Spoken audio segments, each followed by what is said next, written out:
Welcome, everybody, to the news segment, March 31st, 2023. My name is Ken. Thank you so much for joining us. Before we begin, if you guys are not paying attention to the Better on Draft Facebook, we are in the midst of March Draftness, which we will know our final two by the end of next episode and getting towards the winner. I believe the winner will be crowned at the end of next weekend, so April 9th or 10th, I believe. But right now we're at the Fermented Four, or the Final Four, however you want to call it. And I want to get your guys' opinions real quick. Currently coming out of the East region and Central region, I think it was. We have Rustic Leaf and Ogma. And the North region, which is just because of how the geography works, odd side, going up against the West region, two guys.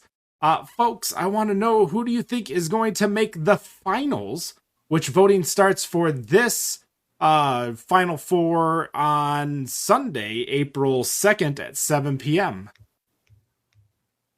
Dan, I mean, yeah. Dan, okay, I wasn't sure if you were a lot talking. more. Yeah, so shout out to Oddside giving 0 Fs and not even talking about this anywhere, making it to the Final Four. If they would try, they'd probably win. Who do I think will be in the final two? Yes. I think it'll be two guys, and I'm going to say Rustic Leaf's going to pull it off and make it. Ew. Wow. I think Ogma's going to pull it out. After I think there was like over 1,200 votes between Ogma and Bearded Lamb in their IP8, as we call it.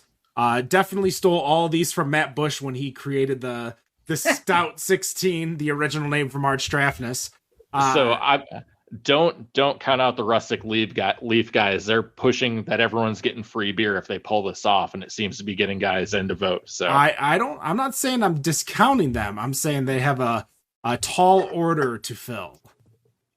Wendy, I mean, you think what are your thoughts? I do. Well, I hope that it's Oddside and Ogma, only because we talked about that a few weeks ago, and I said I thought Ogma could pull it out from the beginning. So I'm really pulling for them at this point.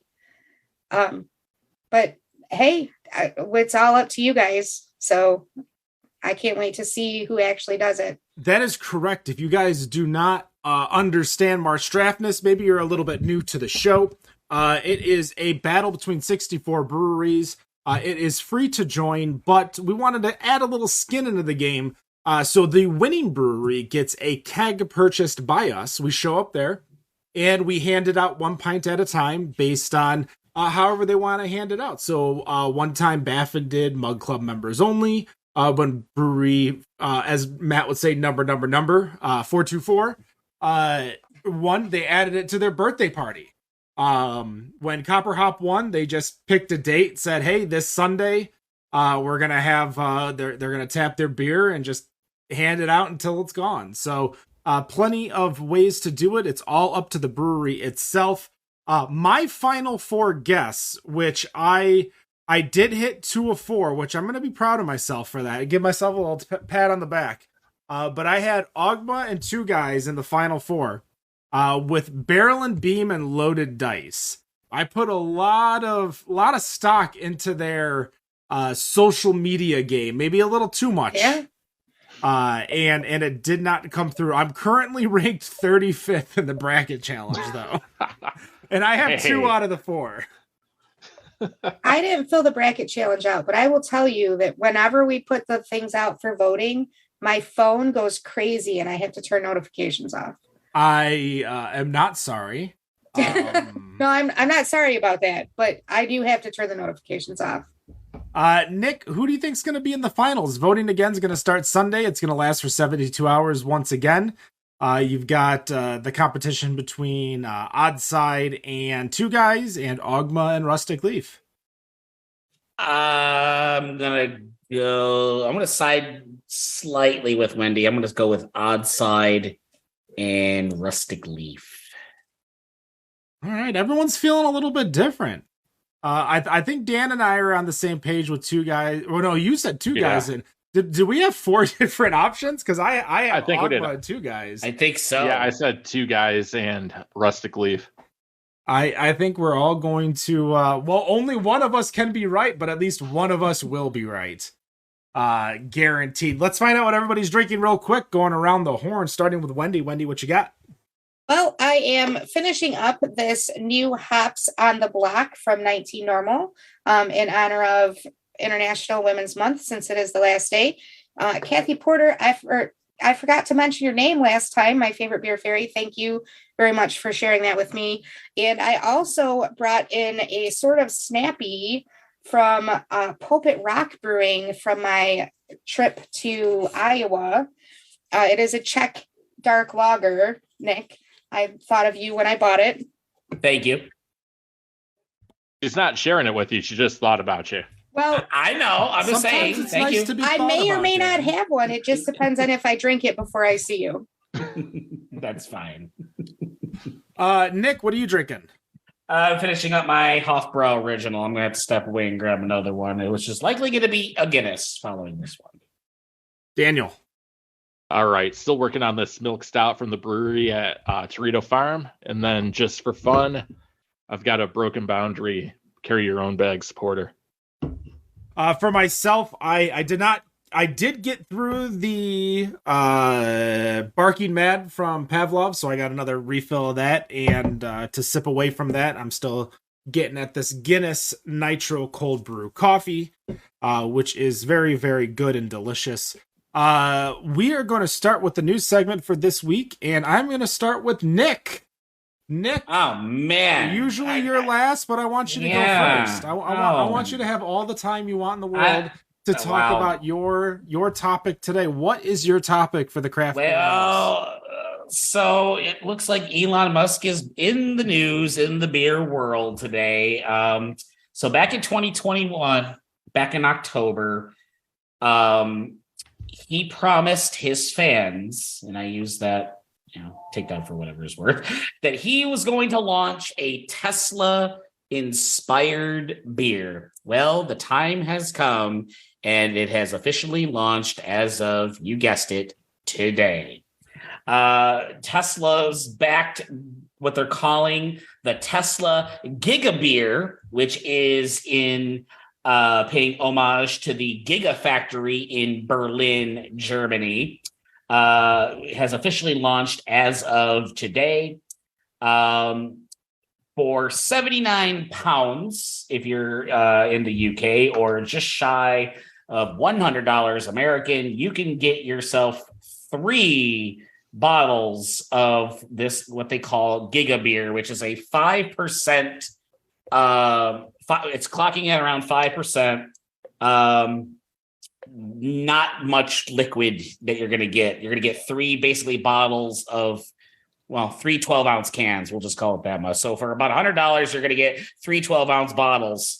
And I will say that the bottles are kind of neat. I'm not sure if you guys saw the announcement of the Cybertruck, the Tesla Cybertruck, which is basically an old Aztec kind of cut, kind of a lot more weird. That's the one that he said that was indestructible. Elon Musk said it was indestructible, so he threw something in, he shattered the glass right there on stage, basically.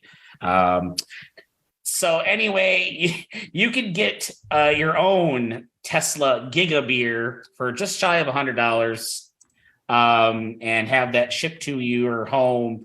They did. It is a Pilsner-based beer with exclusive strain of, get this, cyber hops, whatever the hell that is, with notes of citrus, bergamot, and sweet fruit. Each bottle features a seamless gloss black sleeve with a glow-in-the-dark Giga watermark. And as I said, they are sold in packs of 3. Question to you guys. Obviously, this is a big marketing thing for Tesla. How well do you think this is going to go over? Do you think this is going to go over well? Do you think this is going to go sell over? out in 10 seconds? 10 seconds? Okay. Honest, it's a gimmick, and it's the right gimmick with the right company at the right price point, where it's not, it's way overpriced, but it's not over like it's not out of reach.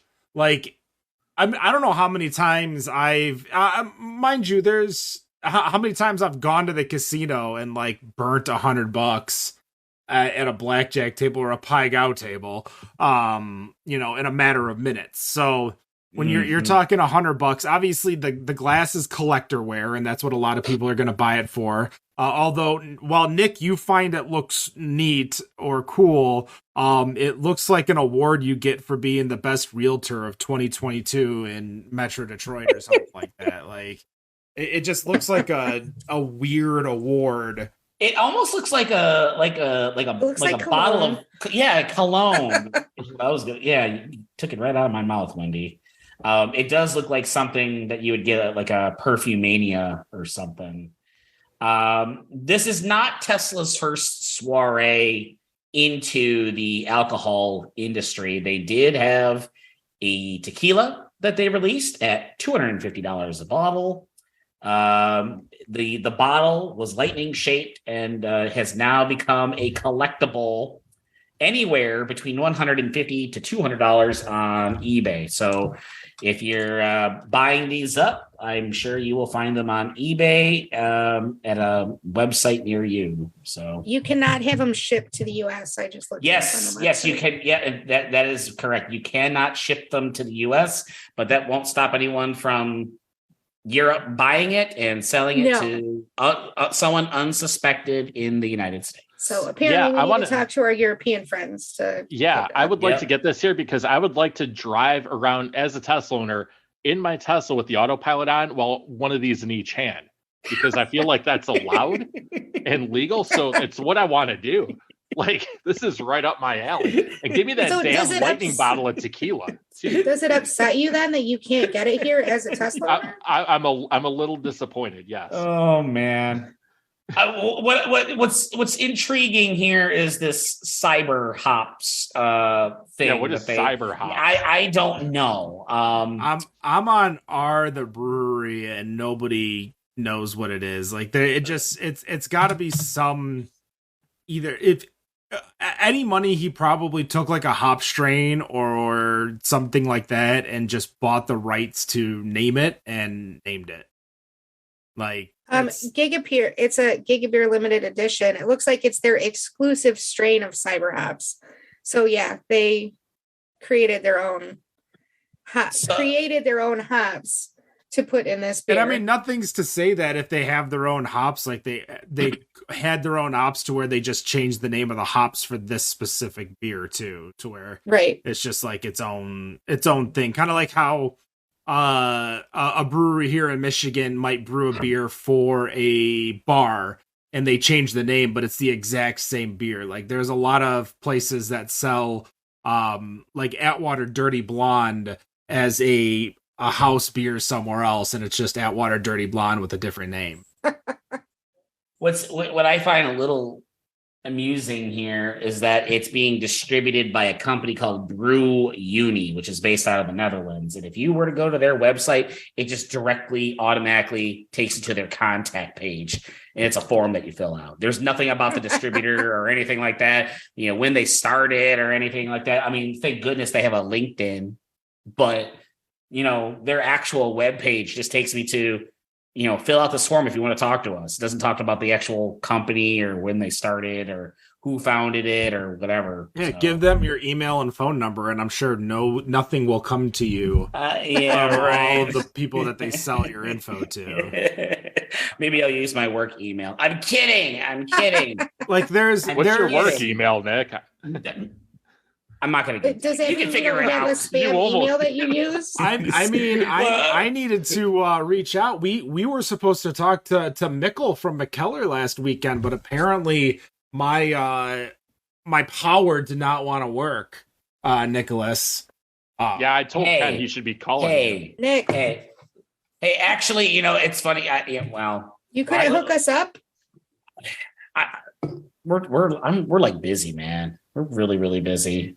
I actually just, one of the good friends of our show, of the show, Joe Walters from Liberty Street. I'm actually helping him out with something work related over the weekend. So Shout out to Joe. You're doing keep it up, man. Keep fighting the fight. But yeah, We can't wait to check it out. Yeah, so he's eager to move in, so I'm gonna try and help him out a little bit and see what I can do from my end. So, well, Wendy, what's your article for the day? Oh, hang on, because I was looking up stuff in the. Oh darn internet! I know, I was looking up stuff. Okay, so mine is a little bit old, but I hadn't heard it. And somebody who is not a beer person actually brought it to me because they know that I work in the HVAC industry and I like beer. So she was like, hey, did you hear about this thing that popped up? So I started looking it up. And the most recent article that I found was from February 14th. So I don't think we've talked about this. The beer that is made from HVAC condensate water. Have you guys heard about this? No. Okay. So East Village Brewing Company, in partnership with the San Diego International Airport, is using the HVAC condensate water collected at the airport to use as the basis for 2 new beers. There's a West Coast IPA called Happy Travels and a German-style Pils called Pre-Flight Pils. I think the names are awesome. I'm not going to lie. My initial reaction was that's totally gross. You know how much chemicals there are that goes through your air conditioner. But according to their press release, the water that's used in the beer is condensate that dripped from the bottom of the air conditioning units attached to the jet bridges at SAN.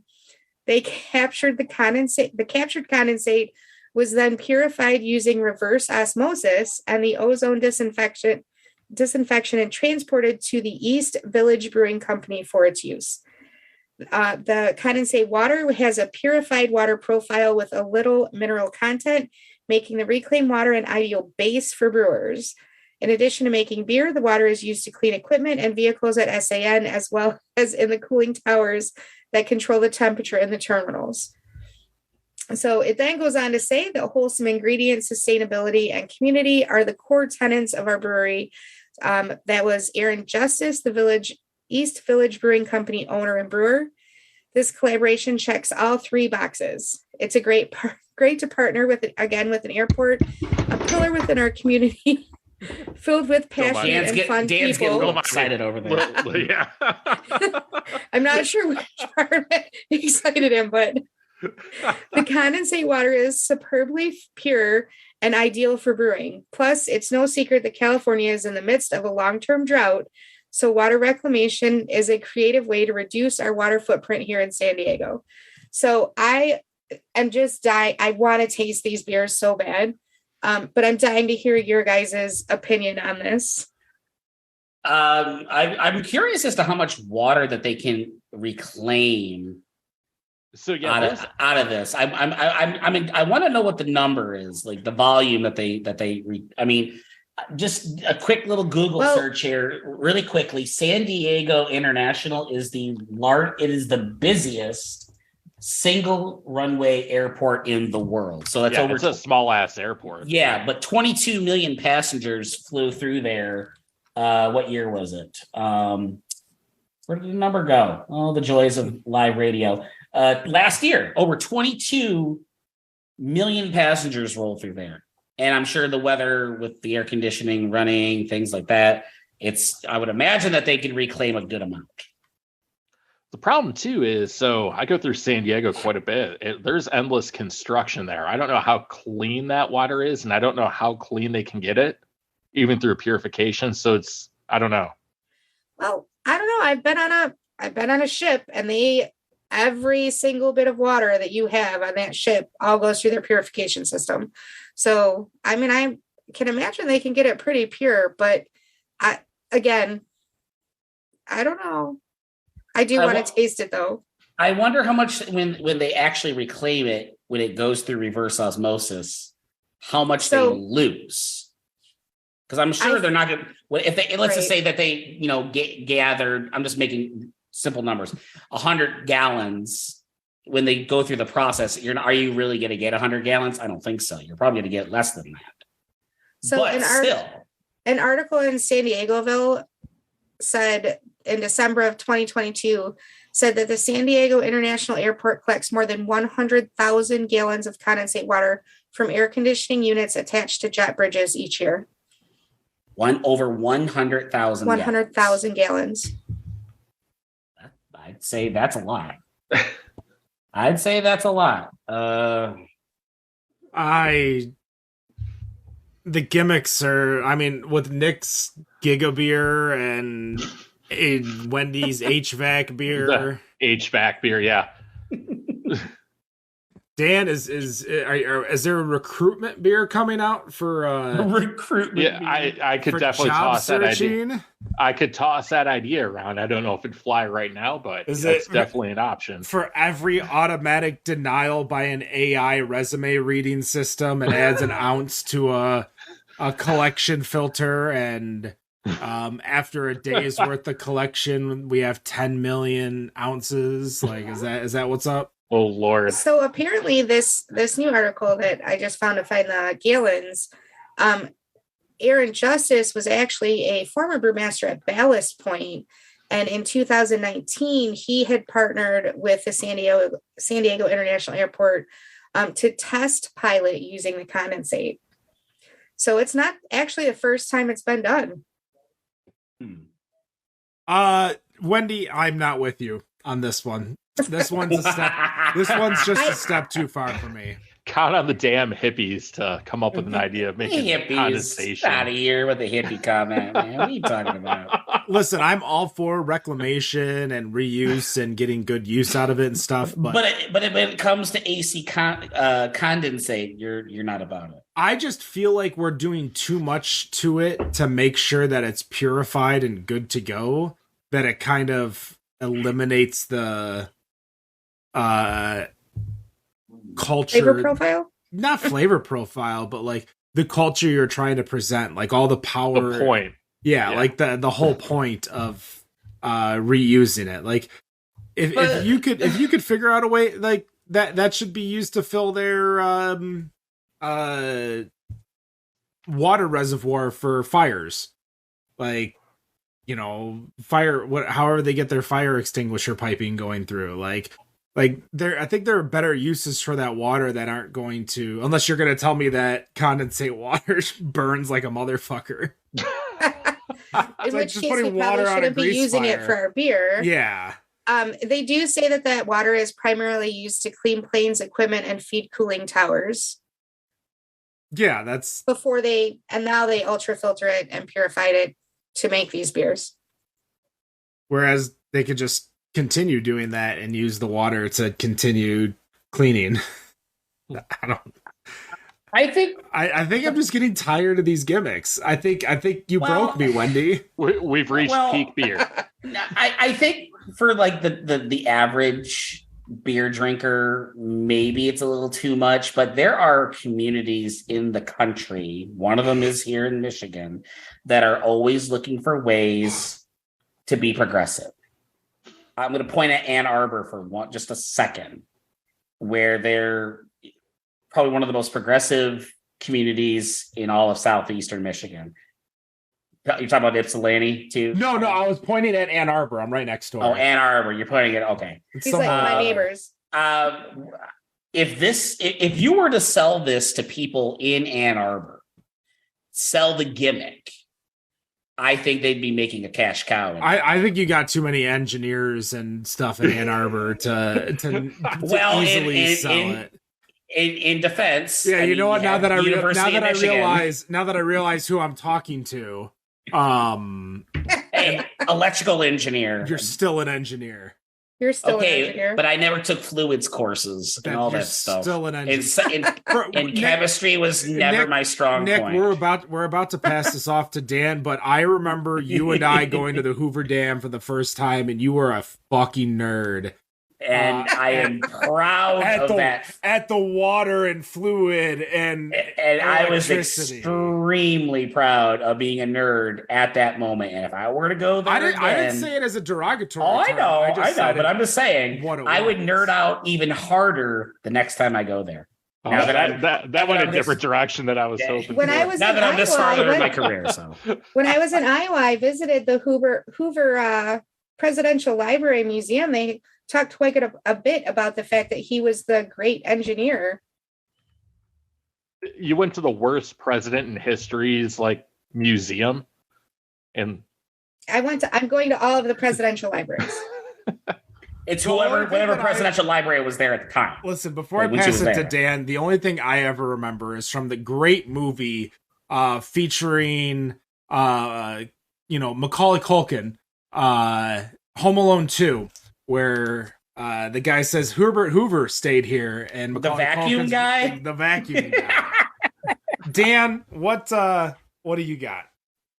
all right, so this actually kind of brother. broke earlier this week. Boston Beer Co., second largest craft brewery in the U.S., as we all know, maker of Sam Adams, is a focal point of takeover speculations, according to your people over at Bloomberg, reported Ken back on Tuesday, like I mentioned. With My boy regard Dick to, God damn it.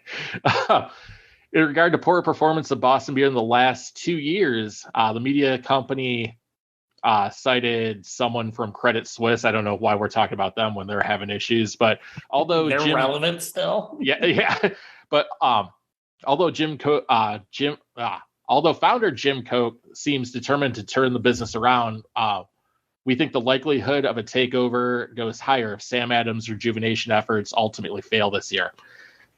So first off, I managed to have some this past weekend. Have any of you tried the new version of Boston Lager yet? No. No, not yet. I did get a chance to try the new Fat Tire. Didn't like it, but go on, Dan. So Boston Lager, I'm done with it. There's almost no flavor to it now with whatever they've done to it. I forget what it said on the bottle or whatever they've done. It's very flavorless. And according to the speculation that Molson Coors Brewing is the most agreeable candidate to purchase Boston Beer, I think this is going to happen. I don't know if any of you go out of the way to get Sam Adams or anything they make anymore. For some reason, I was somewhere that had Sam Adams Winter Lager on still at the end of March, where it was about 75 degrees. So I happened to get some just because it was there. But what do you think? Are we at the end of Boston Beer? Is it time for them to go away or just be folded into, one of the big brewers out there? Well, we're dealing with a business that's publicly traded. So there's obviously a lot more parts that need to get accomplished to be able to sell a brewery that is publicly traded. I am not aware of who owns how much, what Sam Calangione has, because there might be a deal when Sam was agreed to be purchased by Sam Adams, that they could potentially split off. And if you're getting both Sam Adams and Dogfish Head, or Sam Adams and not Dogfish Head, and it gets split up, are you getting Sam Adams as a whole? Are you getting truly Twisted Tea? There's a lot more. And when we're talking about these businesses, you're not talking it's too big of a business to speculate over. I mean, Sam Adams has always been speculated as being purchased, for the past probably decade, of bigger breweries looking to buy it. Now, Jim Koch is 73 years old. He's a billionaire here in the US. He could sell, be happy, and go. And this is going to be more of a personal thought. But having met him back in October of last year, I don't foresee him selling to a out of country purchaser like Heineken. And I don't see him selling to a big brewery organization. And I wanted to make sure to say brewery. I could see some type of investment firm, some type of other food and beverage organization, like a craft, come in. But I do not see... I just cannot see him, and especially Sam, going into Heineken, Molson Coors, ABI, etc. So really, really quickly, Fidelity is the majority shareholder of Boston Beer Co. Fidelity Investments? Yeah, Fidelity Investment. It's actually Fidelity Management and Research Company. that owns just shy of 15% of Boston Beer Co., which is actually, I'm not sure how they recently increased their share. I'm not sure how recent, but they are actually up in ownership stake. Well, I mean, that might be an idea of they believe that there's a potential sale out there and they're looking to increase their stake because they know that once it sells, it's going to sell. Because there is another private banking firm that is increased their ownership stake by 1,281%. Not a huge, but they only own 1.6%. But they're clearly trying to get more ownership here. So I don't know. So according to Wikipedia, which I mean, this is just very, very quick. But based on his net worth, Jim Koch still owns 26% of the company. So, like, Fidelity might own the most shares after him, but you still need, I mean, if you're at 26 and 15 as number 2, that's a lot of smaller people that need to get together to sell, to be able to sell. Well, he probably has Class B shares too, so he can decide any sale that he wants to. Yeah, I haven't looked any deeper than how much does Jim Koch own in Sam Adams on Google. Dan, sorry. Sorry. No, you're right. I just don't have a response to continue the conversation of like you're right or you're wrong or anything like that. It's people probably yelling because they might know, or if we got finance bros that listen to this show. Throwing a beer at their computer screen right now. Like, what are you talking about? They're on their TikTok projecting the next big move. But with Boston Beer Company, I think the big thing too is that their portfolio is so big that I don't like. I know Heineken or whomever wants to get in because one, you're getting into the U.S. craft beer scene. Two, you're getting into the U.S. FMB scene. Between Truly and Twisted Tea, like you are launching hard into that. And I don't know if they are ready to do something like that. Like they don't have necessarily the understanding of the facilities, to just go in, do it, throw the money, because they're going to have to pay billions of dollars for this company.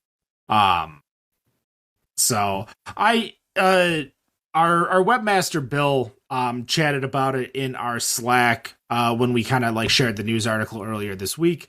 And I think I'm kind of in agreement with him that it's always been a thing. Will he sell? And I don't like, sooner or later he will. I don't know of any, potential handoff. Like, there 3 out of the 4 of us are big wrestling fans. And we got WrestleMania this weekend. Like we kind of knew like if and when Vince McMahon would leave WWE, like, Shane and Stephanie, his children, would take over and go for it, or one of the two, or both. Like we kind of knew this with Boston Beer Company. Or neither. Well, I still think, I think one of them will take it because of her husband. But that's the thing is that we don't have, look at Bell's. Bell's, it was, Larry was going to pass it off to his daughter. His daughter didn't want it. Perfectly fine. Like, no reason to force her into doing something she doesn't want to do. Like they sell to New Belgium. Like we all knew it was going on, but like people will still bitch because they sold out. I'm like, all right, whatever. Like you can't brew forever. So what I find most annoying about that though is that the people bitching that they sold out are not buying their beer. They probably weren't buying it to begin with, honestly. Right. I mean, how many people, like, even I love Boston Lager. I only get it if that's the only option I have. Like, very rarely do I go to the store and I'm like, oh, I need that.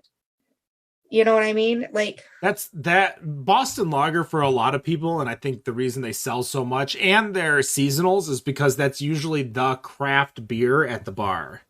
Oh right. Yeah, especially at airports, at a lot of bars or bowling alleys, like we've talked about in the past. That'll be the beer to get. It's either that or Lagunitas. Like those are the two. Yep. The two Or choices. Shock Top. Shock Top, as we found out. I don't know if we talked about this on the show, but we talked about it that Friday night. On Saturday, when Nick and I went to that bowling tournament, There was the Shock Top. There was a Shock Top tap. And I looked at him and I tapped him on the shoulder. I'm like, see? And I'm just pointing at the tap and he looks and he's like, oh, the Shock Top.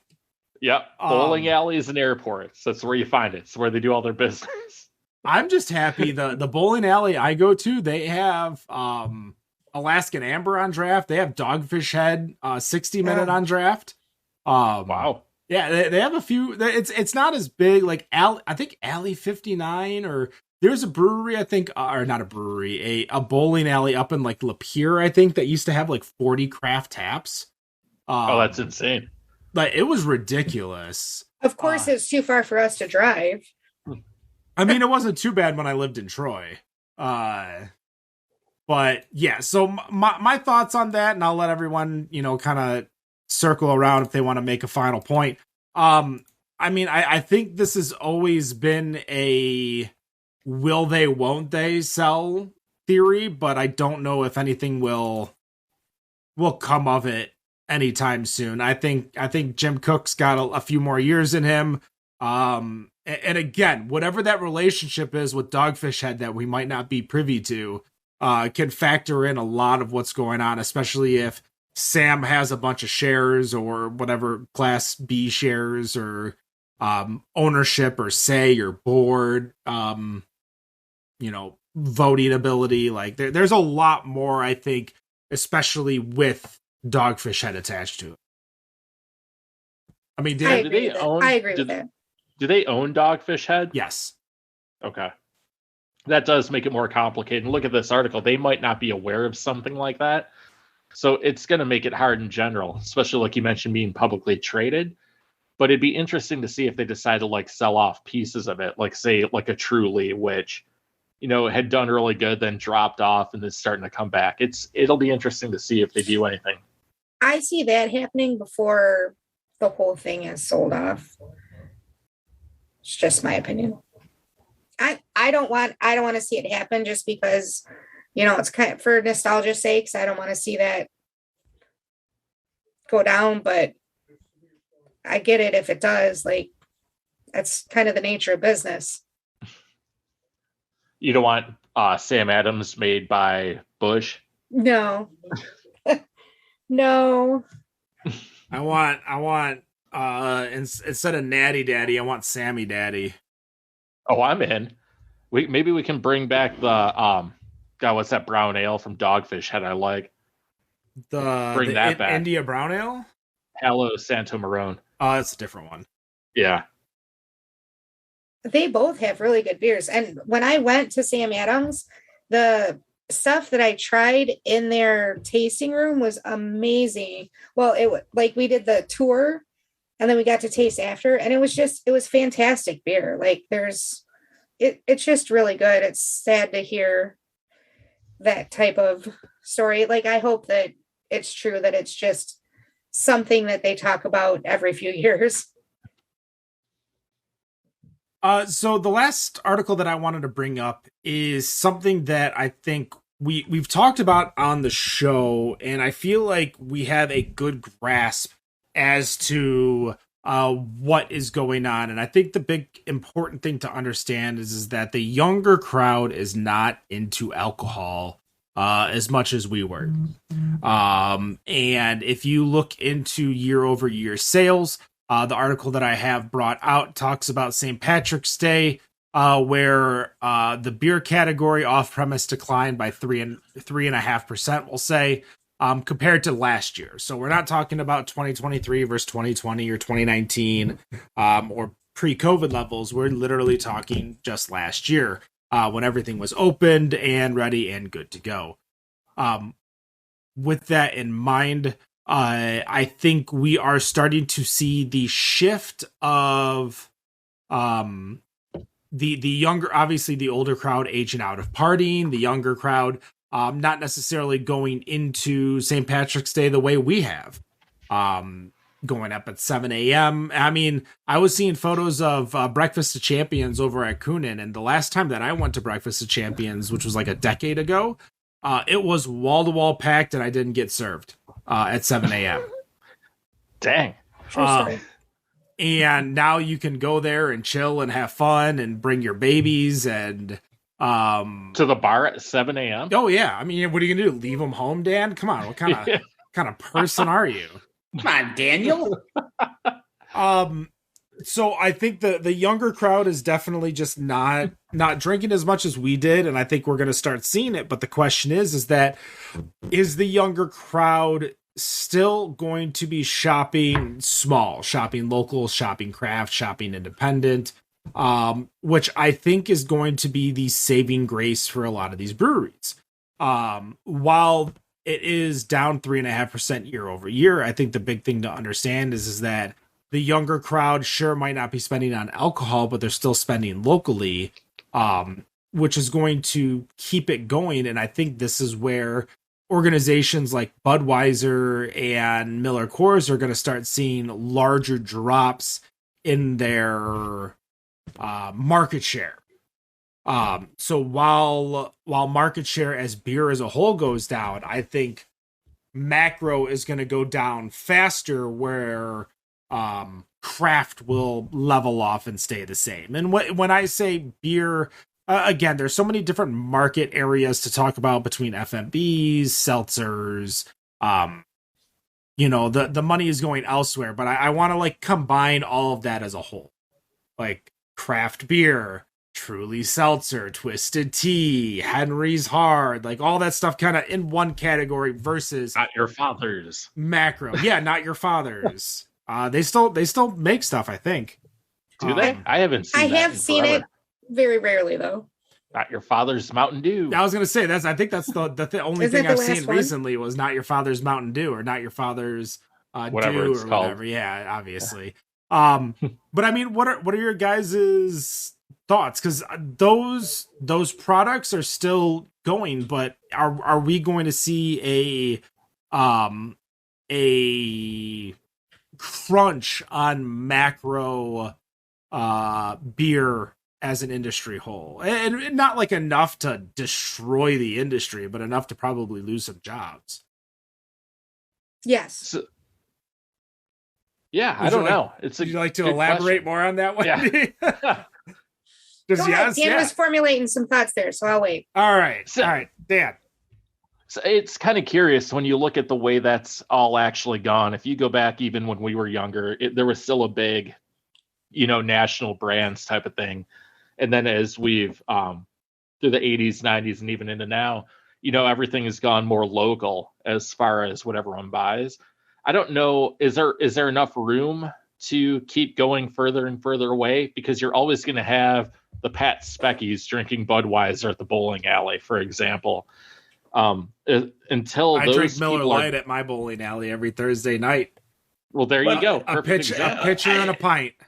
But to say there's like about only like 40 some odd people in my bowling league, and only like one person drinks local. Everyone else is drinking all the big brands. Budweiser, Miller Lite. Miller Lite. Yeah. Yeah. Very, very rarely do I see someone drinking milkshake stout. But there's one person that gets it every week. One person drinking the milkshake stout. Well, yeah, Good but choice. everyone else in that bowling alley is drinking the national brands. So I guess as long as you have places like that, but maybe that's a generational thing too. I don't know. I don't know if It it's could be. like It could be. It might be generational though. when Ken, we're when you think talking about about those types of places where for me personally, and I can only talk about me personally, like those are sites where I drink more, which is why I choose lower Like the bowling ABV alley? options. Yeah, like the bowling alley, like a sports venue where I'm there to drink and have fun. Like you cheer, you drink, you go bowl a strike, you drink. Like it's just kind of a thing that happens when you're in that type of territory. You're going to see DCFC, or you're going to see the Lions, or you're going to bowl, or you're going to play like like a beer league softball or hockey. because you're drinking so much at that time, and we're not talking like a lot, but you're drinking more than sipping a beer. One, you don't want to go with shots because shots will just knock you on your ass. But two, there goes my 300 game. You don't want to go with really heavy beers. Like I was drinking at one point Alaskan Amber at the bowling alley, and I'm like, Jesus Christ, like I'm starting to feel it way too early, and then I have to stop myself so I don't like drive. But for me, like now I'm like, all right, I'll just drink a pitcher of Miller Lite. I'll drink a pitcher and a pint. Like that's what the bartender at the bowling alley knows me for, is I get a pitcher, and then like at the third game starts, I get a pint to finish the night. But like I know myself, like I can drink 6 beers in 3 hours and I could be fine to drive. I'm not gonna go over 0.04, 0.05. I'm at like 0.02 because I got one of those nifty little pocket breathalyzers. But those are the things that you have to understand. So those will always be constant. Those beers, those times will always be constant. When you're going to B-dubs and you're going to watch a Lions game for 3 hours, you ain't slamming Dogfish Head 60 minutes or Lagunitas IPAs. Like you're gonna slam a Miller Lite because that's just what goes with the food. So I think those will work. But what I don't see is off-premise sales of macros continuing to be as high as they are. I think that's where Budweiser, Bud Light, Anheuser-Busch and Molson Coors is going to start losing a lot more. So you mean like the dirty 30s, they're not going to be a thing anymore? 100% no. I think they're going, less people are going to buy them. I just, they'll never go away, but there'll be less choices. Like I will put money that we're going to start seeing less macro options to consolidate people to drinking. Here's a crazy thought. You might see something like Miller Lite or Coors Light gone. Ooh. What? I don't think they're getting rid of that triple hop delicious beer. If the amount, maybe it's not like those beers, but maybe like the ice beers, like Natty Ice and Daddy Ice and Mama Ice and Ice House, Nick's favorite beer. Yeah, like those are the beers that are going to get consolidated. We saw it with what's Steel Reserve. Steel Reserve is gone. You How do I cannot buy still see Steel empty Reserve. cans of that around? I mean, there's probably plenty purchased, but Steel It's Reserve because is it gone. takes years for cans to break down when they're in The half-life. We're going to see a consolidation of the organizations that make the same beers or make like offshoots, like all the ice beers or the light beers. So you'll still have Miller High Life and Miller 64 and that, but you might lose, something in the middle to consolidate a little bit more. So that's what I'm saying is that those will start to shade away. And I don't think you're going to see a constriction in craft beer because I still think people are going to be drinking. One, the people who drink craft beer will drink craft beer when they want to drink craft beer. And two, as people age into drinking age, they're going to start drinking more independent as, it continues to grow. And I think, we're not going to see the death of brands, but we're going to see the consolidation of brands. I would need Matt Bush here because Matt Bush, like the 5 questions beers, like he would be able to put together like all the names and I'd be like, all right, there we go. Why am I still finding Steel Reserve on Google Shopping? Yeah, I was looking too. We can order some right now. I can order Steel Reserve right now, and it's not the fruity stuff. It's not the Alloy series stuff. Get a straight up 40.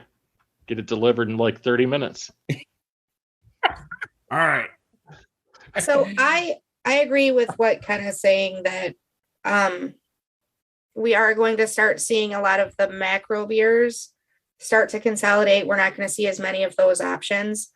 From the very beginning of since I've been on this show, I've said that local wins. Like, people want to buy local, they want to support their local brewery. So I think that we won't have like a craft beer won't disappear, because we do want to support the people in our local communities, but we won't have the larger selection of the big, huge beer companies as much. Now, from foodandwine.com, a press release from Molson talked that Milwaukee's Best Premium is being retired. Miller High Life Light Ham Special Light being retired. The original Steel Reserve 211 is ceasing production. I didn't even know there was a High Life Light. OE HG 800 will be gone. Magnum will be gone. Henry's Weinhard's Private Reserve will be retired. So this was all in a press release from Molson Coors. This was back in 2021. I thought we talked about it on the show, but I'm pretty sure we did. Yeah, but I think we did. From that article, there is now, if it's true or not, because I'm trying to see what it is. There's some website called Bumming with Bobcat. Take Bobcat Goldthwait. Take it what it is. That'd be awesome. I'd watch that. And they said that Molson Coors has confirmed the original 211 Steel Reserve will be staying in rotation, and only the triple export will be ceasing production. So I'm guessing they might have got flack from that. But again, that is, I was taking that and information that I knew and did not know, obviously, this. So that might be why you can still get Steel Reserve, but those other brands, that was a massive, like, a huge thing, because I remember Steel Reserve being canceled and like just craziness going on. What did you say? OE 800 is gone too? They said how the hell am I supposed to make a brass monkey now? Old English HG 800 will be gone. So I don't know if there's other OE 800s out there. Because again, this is honestly, I think this is really adding into what I was saying, is that there's going to be consolidation. It absolutely is. Of brands based on what they make, and eliminating alternative brands to just consolidate into individual brands. I swear to God, if they come for King Cobra, I don't know what's going to happen. I don't want to search King Cobra and disappoint you. Folks, that's going to do it for the news segment, March 31st, 2023. We're sorry we didn't have a show last week. As you may have heard, we did lose power. We did have Mikkel scheduled to be on from McKellar to chat about that great gypsy Danish brewery. I was so excited to talk about, did you know he has a brewery or a brew pub with Rick Astley? Does he really? Yes, he does. There is the McKellar Brew Pub in London is co-owned by Mikkel and Rick Astley. Oh, dang. So I was so excited. We're going to be rescheduling that. They were very excited to be on the show and excited to come back. So check. Wait, hold on. Is Rick Astley going to be on? No. But I can ask now that we're rescheduling. I can be like, hey, now that we're rescheduling, is let's Rick make that available? happen. Can we see if that'll work? But that's going to do it for the news segment, March 31st, 2023. We will be back the next week. Next week, we have The Alchemist on out in the great state of Vermont, followed by we're finally bringing back Atwater on the show post Molson Coors purchase to talk about Atwater Brewing. Matt Wiles, for those of you who don't know, that was on the show for Atwater, is now over at Blake's Brewing, so we're going to have somebody else on. And April 21st, Alaskan Brewing is finally coming onto our show to talk about their beers over there. So come on, stay tuned. 7:15 every Friday night on twitch.tv/betterondraft, facebook.com/betterondraft. All the social medias, Instagram, Facebook, Twitter, TikTok, for however long TikTok's available in the US, Untapped, everything else at betterondraft. And no matter what you think of your beer, we think it's Better on Draft. Have a good night. Cheers.